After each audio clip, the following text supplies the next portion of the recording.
About the brain, just quickly, before I turn to questions. So what's amazing about the brain is that the nerve cells are the oldest cells in your body. Do you know that? So they're there right from birth. So what happens when it comes to neuroplasticity, it's not that you can have new nerve cells per se, but you can form new connections. Have any of you guys heard of the phrase, what fires together stays together, so to speak?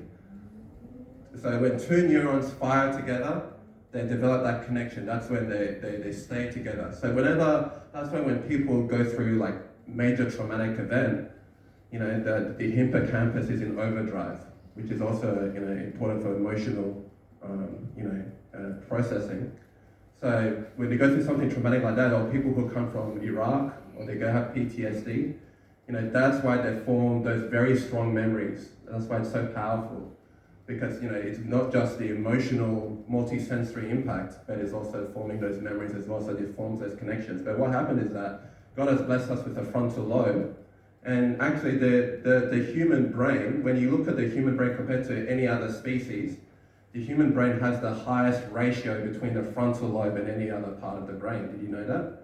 So that's why we're inherently spiritual beings, because God created us with these massive frontal lobes, disproportionately larger compared to other species, and because it's designed for us to make executive function and override our baseline emotional states, where when we go through something stressful or fearful that we like to resort to,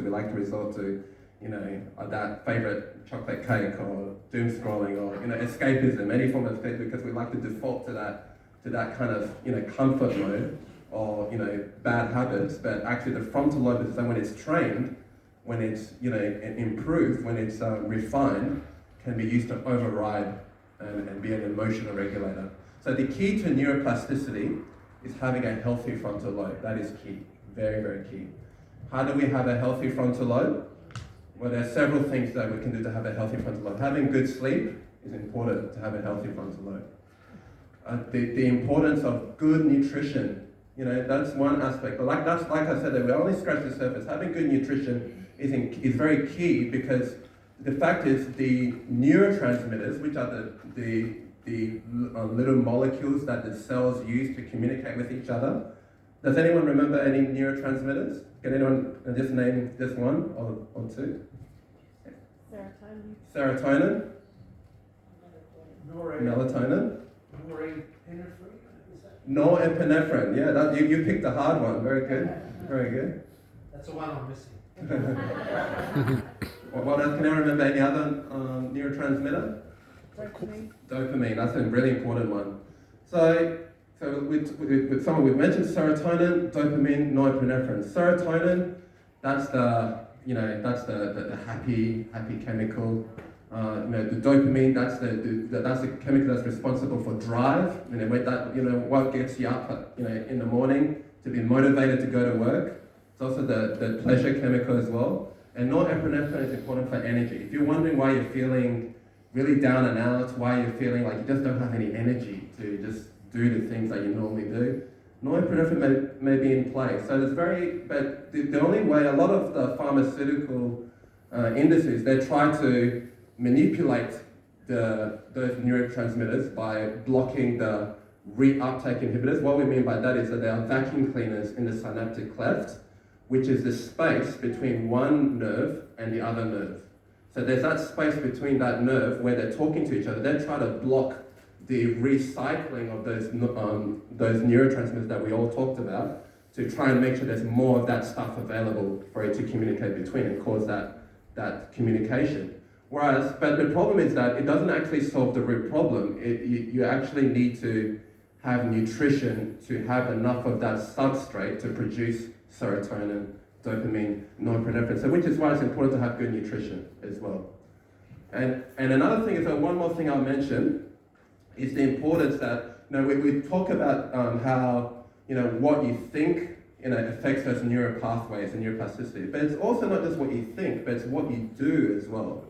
It's what you do. So there's studies that show that people that engage in three-dimensional learning, people that use their hands, that actually shows that your brain learns faster, more efficiently, it engages the hippocampus more efficiently, and it builds memories better when you do that. So, the importance of getting out in the garden, doing exercise, very, very important in building that neuroplasticity and building that frontal lobe. So that's just a few tidbits there in terms of kind of building on what those two gentlemen shared, which was amazing information that was quite empowering. I'll now turn it over to questions. Does anyone have any questions? Over to you. Which part of your body, which parts of your body is included in the nervous system? Absolutely, okay. So that's, well, the parts of the body that come to the nervous system is what I'm interested in as a neurosurgery doctor. So you have the way we divide it is the central nervous system and the peripheral nervous system. So the central nervous system, that includes your brain, and then that's also connected with your spinal cord. And that's so your spinal cord, there's a hole in the back of your brain called the foramen magnum. So that's the junction between the brain and the spinal cord that goes down to your back. That has very important structures that are important for all the automatic things that you do, like breathing, sending signals to your heart and things like that. So all the autonomic function that your body does without thinking. So there's very important structures just underneath your brain called the brain stem, as you may have heard, and then you've got a spinal cord all the way down to all the way down the end of your back. It has a little horsetail, we call it cauda equina, named after a horsetail, which has the ends towards the back. And then you have your peripheral nervous system that comes out of, that exits out of your spine. So that's important for supplying all your fingers, and different nerves supply different parts of your fingers and your legs and things like that. That's why some people who have an issue like carpal tunnel syndrome, have any of you guys heard of carpal tunnel syndrome?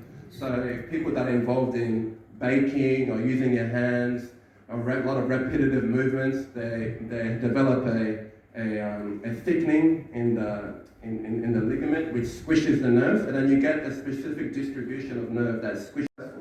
And the problem is that those medications, eventually you're going to need more and more medication to replace and get the same effect. They get the same, that's why a lot of patients, they get their relapse, so after 9 to 12 months, they get another medication or increase the dose. So it's a bit counterproductive to do it chronically like that. And I think that just comes from a lack of, different paradigms in the way mental health is treated. But I think there has to be a bit of a balance in that, when it's a crisis situation, sometimes you have to take it, it'd be, unwise to not do that, but knowing that you want that lifestyle factor to catch up over time, so you won't have to need it anymore. But you have to do it with your doctor, very important. Can you tell me what causes Alzheimer's? And my mum died with it, and is it hereditary? Good question. There is a hereditary component, but there's we now know from building research that there's a lifestyle component as well. So Alzheimer's is essentially it's we now think of it as finally as a metabolic condition. We think, or some people call it, it'd be called dementia as a group, almost like type 3 diabetes. They almost call it like type 3 diabetes because essentially it's a disordered metabolism of your brain. So eventually, through chronic inflammation, you build up, abnormal plaques, and then that eventually eats away the lining of your nerve cells, the myelin sheath, that the communication is not as effective. And it tends to occur at areas of the brain that's used in memory and behavior and things like that. So it's a chronic process that begins over years. There are many causes. We know that there are mental health causes. So there are even patients who have depression and anxiety in their 20s and 30s. They're 5 times likely to develop Alzheimer's dementia later in life. Several times likely. I believe it's 3 to 5 times likely sometimes. So there's it's a multifactorial process, the causes. There are certain risk factors. We know that there are a lot of risk factors. So people who didn't have who graduated early in high school, is a risk factor. But that's simply because God designed our brains to be lifelong learners. So it doesn't really matter if you graduate in high school. If a lot of those people who use their hands, they're actually using their, you're using multimodal ways of learning. But it's important that we are lifelong learners. So people that are not lifelong learners, risk. Being a couch potato, risk. ChatGPT is going to become a risk if it's not already. Technology, digital media use is a risk. Pornography is a risk. There's so many risks that we know. There's multiple risks. I can be here all night talking about the risk, but it's a multifactorial cause. We now think of it as a metabolic condition, almost like diabetes. Or specifically wine. Now, I don't drink, so I don't understand, but I've got so many of my students who say, oh, a glass of wine, young ones. All the young women, now they drink wine. What effect would that have? And is it, they say, oh, in France, in Italy, in Greece, in Spain, people drink wine all their lives. But could you tell me a little bit about it? Could you explain something? Yeah, it's a bit of a, they used to say that, a glass of wine or so is great for your heart in particular. But one thing you have to be aware of is that the brain has a blood-brain barrier. The brain has it's very, like I said, because these are your oldest cells in your body, it's developed a system called a blood-brain barrier to safeguard it throughout life. So just to give you a bit of a backstory, you can, as we age, we have aches and pains, etc. But you can be just as sharp as a tacker right to your old age, because that's your brain is designed to be resilient in that sense. So when it comes to alcohol, if that blood-brain barrier, unfortunately, the alcohol is not well filtered out by the blood-brain barrier, so it's very toxic to the brain. So when people drink, even like mainstream studies, I say that not even a glass of wine. They used to think that a glass of wine or 2 standard drinks. Now studies have shown that there's no amount of alcohol is safe anymore, especially when it comes to cancer risk. Definitely very toxic to the brain. Yeah, I would not recommend. What about diet and lifestyle? When you talk to your patients, does that ever come into a conversation? I proposed the research to my colleague. I was a bit nervous. I'm thinking, oh man, he's going to laugh at me. He's going to think that, oh, this guy's crazy. We shouldn't get him on the program. But I showed it to my senior, to my boss, and he was like, oh, this is great. This is, so there's definitely a lot of openness. But it's also, when it comes to patient care, we have to work with the patient as well. It's a shared care model. We work together as a patient. So if a patient's willing and open, definitely I will share. But if they're not really ready for that, then you offer whatever care that's available. Any other questions yet? Hold on. Oh, sorry. With relation to dementia, because my dad passed away from dementia, and I'm just wondering, are you familiar with medication called diazepam and Valium? Are you aware that medication normally contributes to the possible development of dementia later in life, like if it's used a lot early in life? Yeah, one thing who am I as a neurosurgeon? I know there's a bit of bias from the medical community. I'm not, going to deny that. But there are patients that get a lot of rich benefit from that, and so go for it as long as it's done in a safe way. But at the same time, on the other hand, I've also seen, people that have had it go wrong.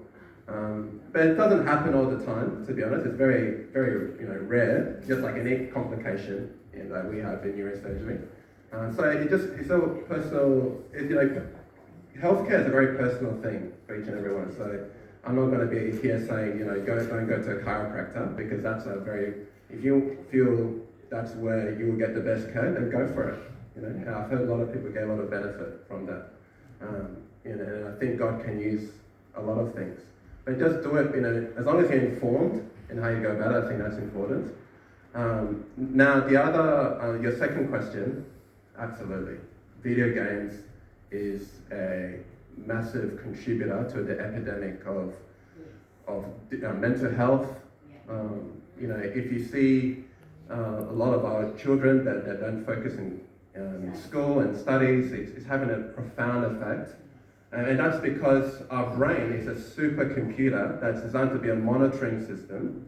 Imagine a video game that is so multi-sensory, like, if Moses if let's say Abraham was resurrected and, saw the video game, he'll think, what is this? What is this supernatural thing? And be like, what is going on? But that's because, you combine something that is so stimulating to a brain that is designed to pick up even a fork that falls on the mention about antidepressants. I think the evidence is pointing to a holistic approach. Like, I think if you're treating your depression with antidepressants alone, I think, something is wrong there. Something is wrong. I would emphasize more the lifestyle aspects than the medication, which is there to get you going, but you need to replace it with lifestyle intervention, in the long term. Okay, mine. This is we call nonsense, but it's a big problem for me that this is happening 3 months now or 4 months. It seems like I'm forgetful. I'm going to the bathroom, I'm going to get something, and then I forgot what I'm gonna do over there. So I have to think what I'm gonna do in here. That's happening all the time, and I hate to do that. And then when I'm hurrying, I will go over there and then Honey says, hurry up, Mom. I have to think what I'm going to do in here. So what's happening there? What am I going to do? Is that Alzheimer already? No. I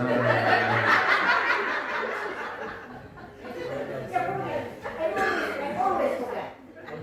And I hate doing that one. How many of you guys have been in that situation? I think we've all been there. We can all relate. Yeah, it happens to the best of us. It happens to the best of us. Like there is what we call common forgetfulness. There's common forgetfulness, which is, it doesn't matter age, whatever that happens. And then they just start at me, baby, you are getting old. Oh, I will like that. Having said that, like we joke, but I think these are opportunities. These are opportunities to take stock, and for everyone. If you're having those moments, you can think, okay, what are the risk factors that I'm possibly contributing? Say, hey sis, I forgot, I came up, I don't know if did I come up or I'm coming down? And the one on the bottom of the stairs, the one on the bottom of the stairs said, hey, I forgot when I'm coming up, going up, or I just came down. And then the other sister, by the door, she said, oh, well, touch wood, I'm still good. Who is there? So that's what happened. If we will know, I think, we came to,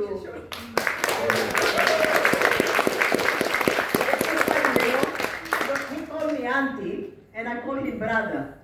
So I don't know how it's possible that he's my brother, I'm his auntie. I think one of us needs something in the brain. And anyway, drugs, the problem is drugs.